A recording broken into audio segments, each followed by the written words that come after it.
حضرت عبداللہ ابن مبارک فرماتے ہیں، ابن قدامہ نے لکھا ہے، فرماتے ہیں بارش نہیں ہوتی تھی مکے میں، قحط پڑ گیا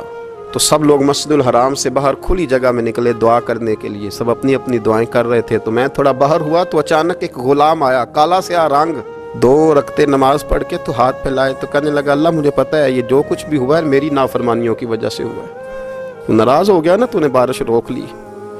ناراض ہو گیا نا، ہمیں سبق سکھانا چاہتا ہے نا،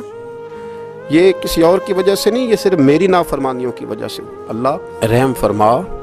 تیرے بندے تھوڑی سی بھی سختی برداشت کرنے کی طاقت نہیں رکھتے، کمزور ہیں، ڈر جاتے، غلام ہے، دعائیں مانگ رہا ہے۔ حضرت عبداللہ ابن مبارک فرماتے ہیں اس نے چہرے پہ ہاتھ پھیرے تو کالی گھٹائیں چھا گئی،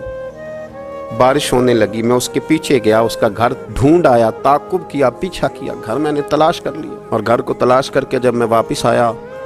تو میں نے حضرت فضیل بن عیاض سے ذکر کیا تو کہنے لگے کسی طریقے سے اسے حاصل کرو۔ فرماتے ہیں میں اس کے گھر گیا، اس کے مالک نے مجھے دیکھا تو کہا عبداللہ ابن مبارک میرے گھر،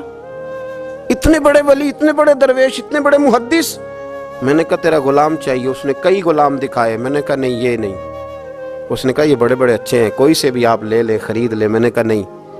پھر وہ لاغر صاحب، وہ کمزور صاحب، وہ ضعیف سا نکل کر کے آیا، میں نے کہا یہ مجھے دے دو تو کہنے لگا یہ تو بیچارہ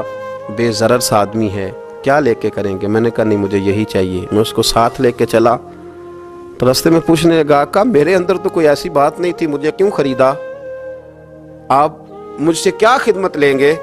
تو عبداللہ ابن مبارک فرمانے لگے میں نے کہا کوئی خدمت بھی نہیں لوں گا، میں تو خود تیری خدمت کروں گا، میں تیرا بیاہ کراؤں گا، تیرے لیے مکان بناؤں گا، میں تیری خدمت کروں گا، میں تیرا اور تیرے رب کا رشتہ دیکھ چکا ہوں،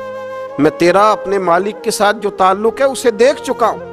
کہتے میں نے یہ لفظ کہے تو مجھے کہنے لگا 2 رکعتیں پڑھ لوں، اب مجھے لے جانا پر 2 رکعتیں پڑھ لوں؟ کہتے میں نے کہا پڑھ لو، تو 2 رکعتیں پڑھنے کے بعد میری طرف دیکھ کے کہنے لگا آقا مجھے اپنا حق معاف کر دینا، میں خدمت نہیں کر سکا۔ پھر کہنے لگا اللہ راز تو کھل گیا، اے اللہ راز تو کھل گیا،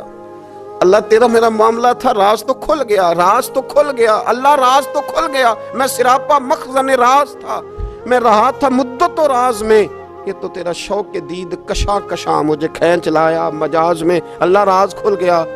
یہ لفظ کہتے کہتے اس شخص نے کلمہ پڑھا اور اس کی روح پرواز کر گئی، اس کی روح ہی پرواز کر گئی۔ تو کبھی ان کمزوروں کے ذریعے بھی اللہ کو منایا جا سکتا ہے، تو رب کو منانے کی کوشش کریں، اس کے حضور عجز کی کوشش کریں۔